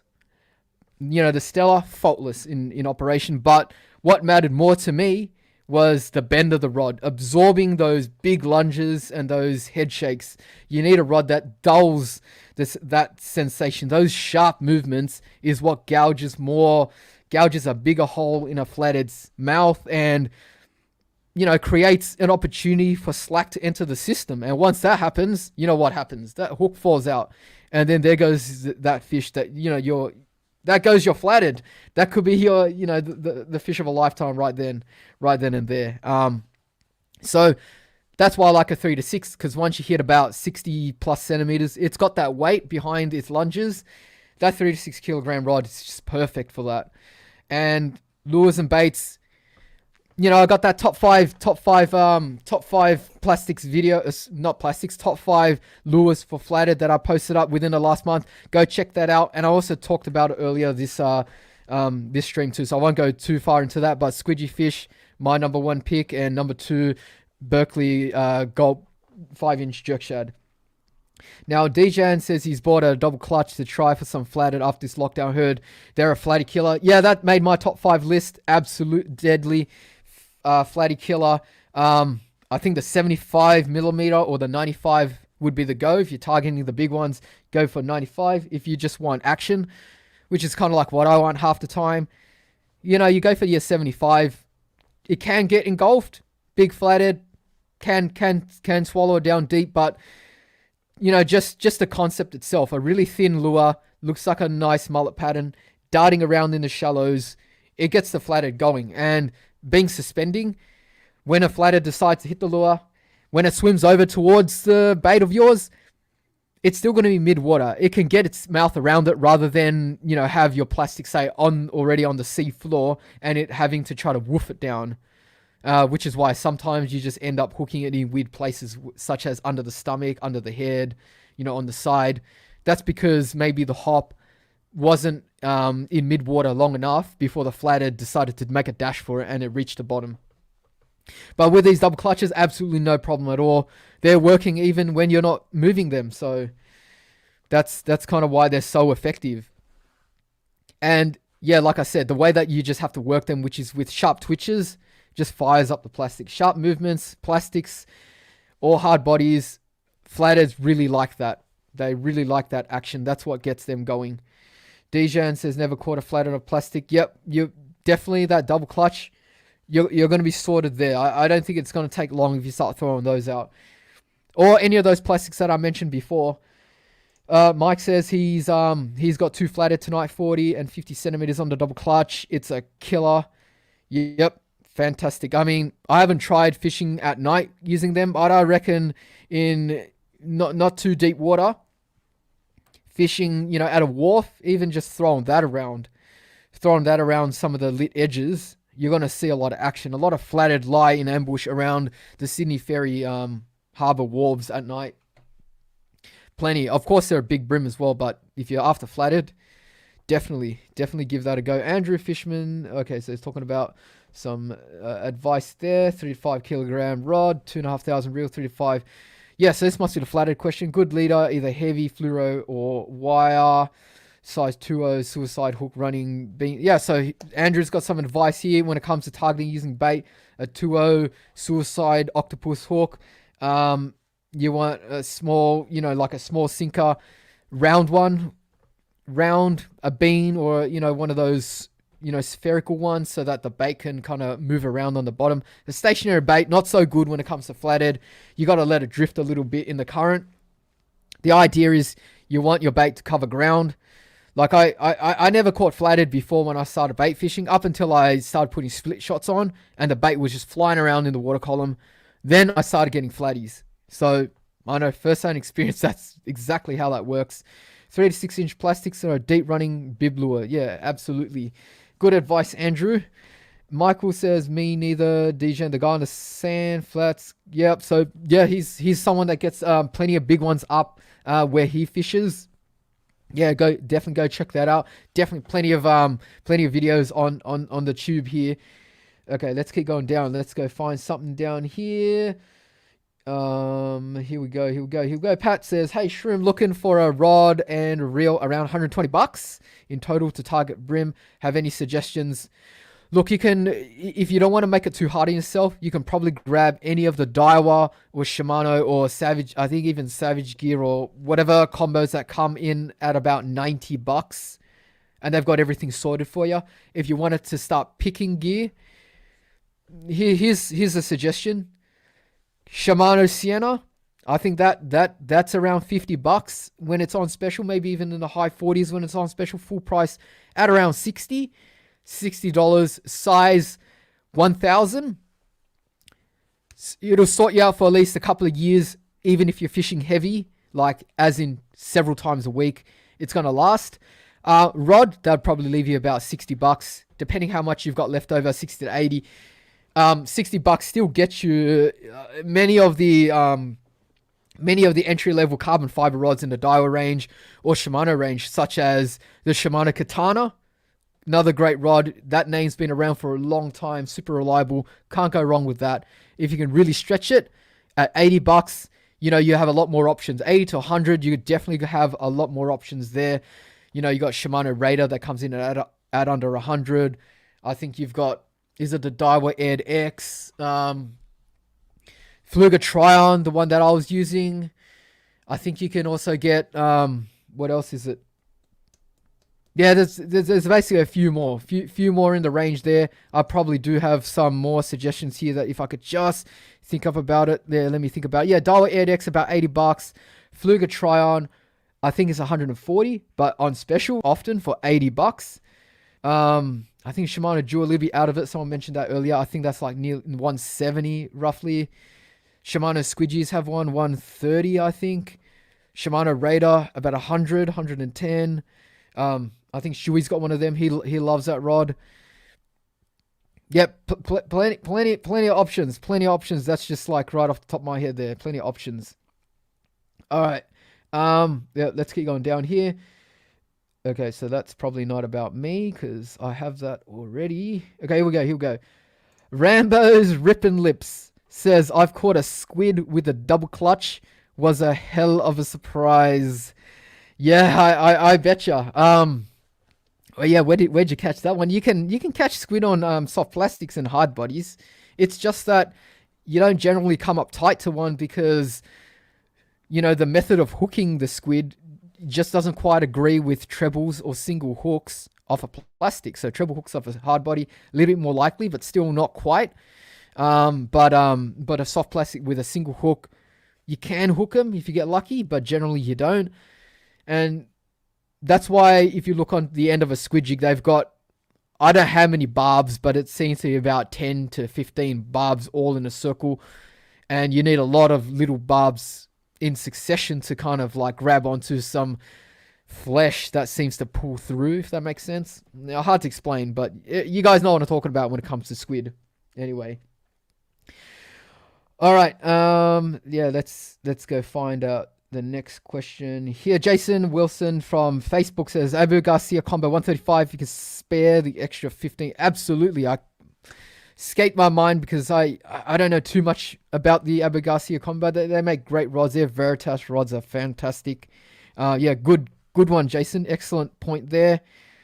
Anthony Cox says the new 20 gram 115 millimeter long double clutch should be killer on the big girls. Yeah, imagine that, fishing some of the flats out the front in the port hacking system. I could just imagine that now. Like, I really want to throw these big hard bodies in places where you can't really snag up, and you know that there's going to be some big girls lying around, especially in the hacking. It's just known for that. It's just known for that kind of that style of fishing, especially on the southern end there. All right, thank you once again. I should have looked on my other screen to see that. Thank you very much, brother.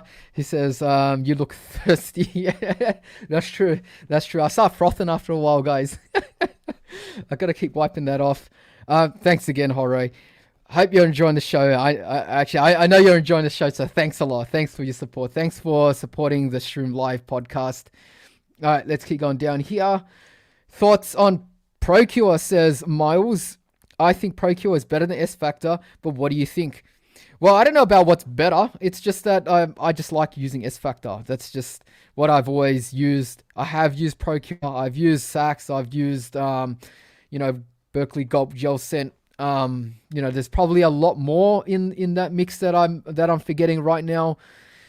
There's quite a few brands that make their scents, and I've caught on every single one of these scents. I've caught on the Procure. Is it called shrimp? The bloodworm, the crab, the mullet. I think. I mean, there's a lot of them. There's a lot of them. If you put time into chasing mulloway, you look for every single advantage you can get. You want to try everything that's new to see if that's going to give you that extra 1%. And you bet I've tried pretty much anything that I think a mulloway might take. So tried all that. Tried S Factor. Tried Gulp Gel Scent. Sachs, crab, mullet, whatever, bloodworm, garlic, whatever the scents there are out there, aniseed. Tried mixing them. Everything, like absolutely everything I've tried.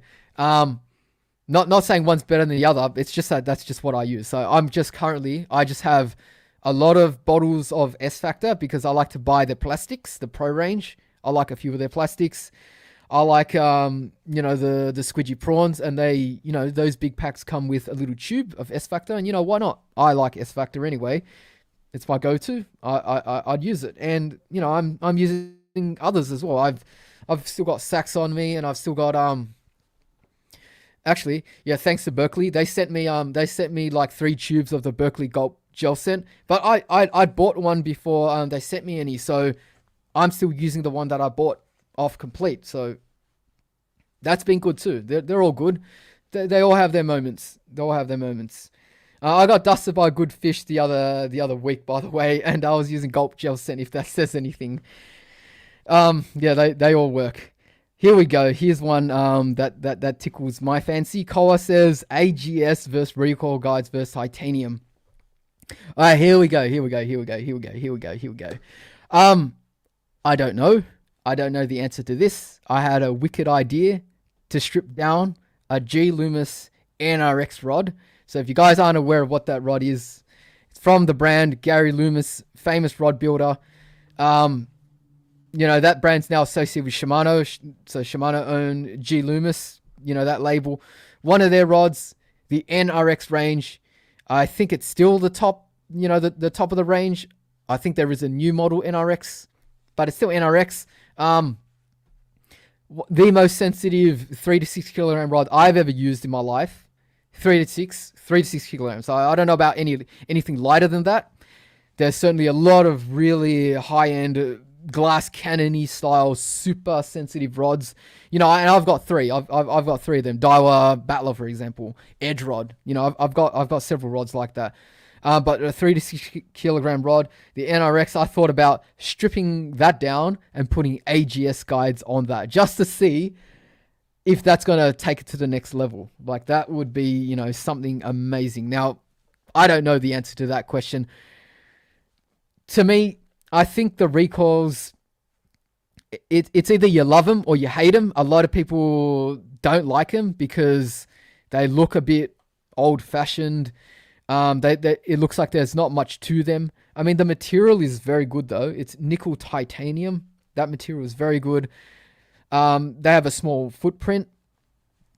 Very small guides, because the actual guide material itself is the frame itself, and that won't weigh down your blank, which makes it more responsive and more crisp, if that makes sense. The AGS guides, the concept behind that is that metal frames weigh a lot. So what about using some carbon fiber material? Now, I don't know how they make it. I like the cosmetic look of the AGS guides already. I'm sold on that. That's why I've got so many AGS rods. Now, the insert itself, I'm not too sure about the insert. They call them titanium. Now, I'm not sure what titanium actually means. Titanium is a metal, of course, but, you'd not expect titanium to be the material itself inside the insert. I could be completely wrong. I'm just basing off my knowledge in terms of materials. So titanium itself is a metal. Generally, insert material is made of a ceramic, ceramic metal, non-metal components to it. But yeah, that's the AGS guide right there. So extremely light, solid frame. Smooth material for the insert. Titanium's usually combined with titanium and titanium silicon carbide ring inserts. Titanium itself, very, it's lighter than stainless steel, which is, so basically titanium, you need it to be strong and you need it to be light. Strong for obvious reasons, light because then it doesn't weigh down the blank, and so you get, like I said, more crisper feel in the rod, better transmission. When a vibration is sent up something that's light, it's going to vibrate a bit more, so you're going to feel it a little bit easier than something that's light. Now, the guides itself don't weigh too much, but if you start putting on about 10, 10 guides on a brim rod, yeah, that's gonna be some significant weight, to some percentage at least. These days, silicon carbide no longer the top of the line material for insert. I think it's some zirconia material now. I've forgotten the name. I think it's zirconia. If someone knows, put it down in the chat. It's been around for a couple of years. It's not taken off in the rods for a lot of brands yet. Titanium silicon carbide still very popular. Titanium guide frame still very popular. Stainless, ever so popular. And the most popular one, because it's in that price range for entry level to intermediate level rod ranges, that's the Alkanite and the painted aluminium frame. All right, so Jorge's got a question there. Sax still working good for me. Try using the gulp. I guess anything is better than nothing, man. Absolutely. I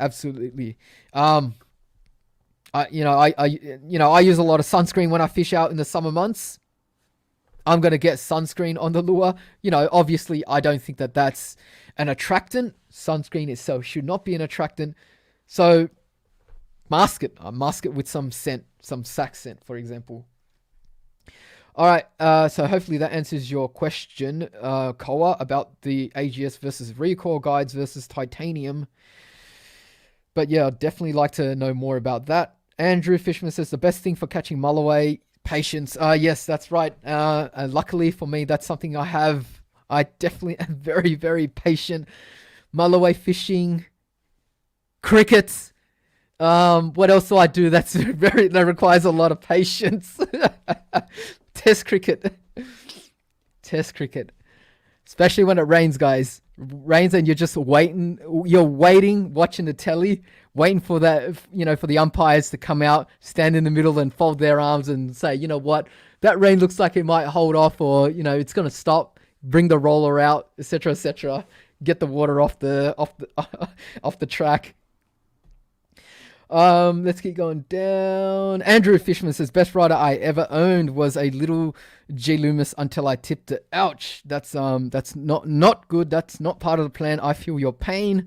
I tipped my Daiwa Generation Black, which is the older version of the current series of TD Blacks. So they used to call them the Generation Blacks. I tipped that one night when Youngie hooked up to a carp that was peel and drag, and it was just around the corner from me, and I just came running, tripped over my rod, and yeah, there goes the tip, unfortunately. But yeah, but everyone knows what it's like to tip a rod. It's not too good. There we go. Koa says Torzite. That's it. Torzite's the name. Dijan says, thanks Shroom for the stream. Gotta go. Good night. See ya, Dijan. Hope you enjoyed it. We're going to go for a little bit longer. Michael says, big unit, if he tells you what he does, where he has to kill you. Thanks, Michael. El Haj says, sunscreen is a repellent. I'd have to agree. I'd certainly agree there. I blame it on sunscreen every time that lure is just not getting any taps at all. Yeah, don't even think about it. Absolutely. But yeah, definitely I still use it. I still use sunscreen. It's better to be protected than to it's better to put on some protection. We can always mask the scent. Maybe some people like to smoke cigarettes or whatever. That's also going to mask that as well, just putting on some scent. So it can only be good, I guess. Here we go. Andrew Fishman says, LOL, watching cricket while mulloway fishing. That's right. Absolutely. That would be the best. Andrew Fishman says, yeah, I have a couple of Gen Blacks and a few TD Blacks. Love the Daiwa Black, TD Black series. Yeah, I think that range from Daiwa is right in the slot for a lot of people looking to, you don't want to spend a fortune, right? But you still want to buy something that's good. You want to get 90% of what is available in terms of sensitivity, action, feel, weight reduction, all that stuff. It may not pay to pay top dollar to get the last 10, 15, 20%, but something around $150 to 200, low 200s, absolutely perfect. And you're still spoiling yourself. You're still spoiling yourself because that rod is nice. Even for myself, absolutely love using it. And I've got two. I've got the tipped one, which, as you guys know, from carp fishing, made a mistake there, ran over it, and the limited TD Black Itchy. It's the same model actually. I've got both my rods are the Itchy Twitchy 1.5 to 3 kilogram, 6 foot 10 rods. They do make a 7 foot if you want to go 7. I think if I didn't get the Itchy Twitchy, the first one, I probably would have ended up getting the 7 foot, but you know, not a problem at all. Not a problem at all. I still ended up getting another 610 because to me it ended up being a mental thing, thinking, oh yeah, I'm losing out on cast distance, but you know, you when you get a longer rod, you're sacrificing other things as well. Rod's longer, you know, it's not as good in close. Maybe with some of the techniques that you can use, you need it on the side of your body when you're working a popper, for example, or twitching down below. It's, you know, easier to get those twitches going with a short rod. You know, give or take, every rod and its characteristics has its place. It's not about bigger is better, longer is better. Don't believe it, guys. Longer is not better. All right, that might be time for me to wrap up shortly. A few more questions, guys. Here we go. Let's go serious. Big Unit's got a question. Whereabouts do you recommend for squid in Botany Bay? You know, you can do the southern side all the way from out the front of what's that place? How can I forget? Basically near Kurnell. That's one place down Kurnell and out towards east. Towards towards South Head, it's all squid there. If you want to do up north, you can do all the way around Yarra Bay. Is it Yarra Bay? Yeah, Yarra Bay through to Bear Island. You know, you can even catch the squid out in the middle of the bay. Plenty areas. You can even catch it along the western side of the bay, although not as popular. Harder to find some areas, but you know, squid are caught there too. Dole's Point, etc., etc. The bay, anywhere that you can see weed, and you'll definitely see it if you're in Botany Bay. It's not that deep. You're gonna see dark patches. It's gonna have calamari squid. It's gonna have calamari squid, and you're gonna catch. You're gonna catch if you put in those put the time in. All right, Rory Hayden says thoughts on Shimano Sienna. Yeah, got 3 of them. Think they're fantastic reels, absolutely amazing reels. Can't fault them. You know, for that price, they will suit most people's needs. You know, they'll suit most people's needs, especially if you're considering entering soft plastics fishing with a semi decent entry level combo. That's checkpoint 1. Get a semi reliable, get a semi decent reel, and you know. The Shimano Sienna ticks those boxes. Absolutely. I've caught some nice kingfish on my 4000, for example, and I could still use it today. Still going hard. All right, guys. We're gonna wrap up the show here. Hope you guys enjoyed it. Now, thanks to everyone for joining me tonight on the Shroom Live podcast, season 2. I forgot which episode this one is, but you know, it doesn't matter. You know, more coming up, more shows coming up as per usual. Let me know if you want to see anything on this specific show. Always open to suggestions. And, you know, if you want to catch this again, obviously it's going to be up after the show's over on, of course, YouTube. You know, there's some of you watching from Facebook now as well. So we got that coming on for every stream. It's also on all the podcasts. You can get it on Apple Podcasts. You can get it on Spotify, Google Podcasts. You know, there's a few more. I just can't remember the name of them. It's all up there. Thanks to all the donators tonight. Really appreciate it. You know, obviously it's just optional. I've stopped asking for. I stopped saying it because I know you guys just want me to be drunk or something. I don't know why. But yeah, thank you very much. And of course, everyone here that's watching the show. Really appreciate it. And guys, you guys know every Thursday a new video comes up. So that's where I'm going to be seeing you guys again. Next, it'll be my Thursday, 2 p.m. upload for a fishing vlog. So thanks guys for your support, and I'll see you in the next video.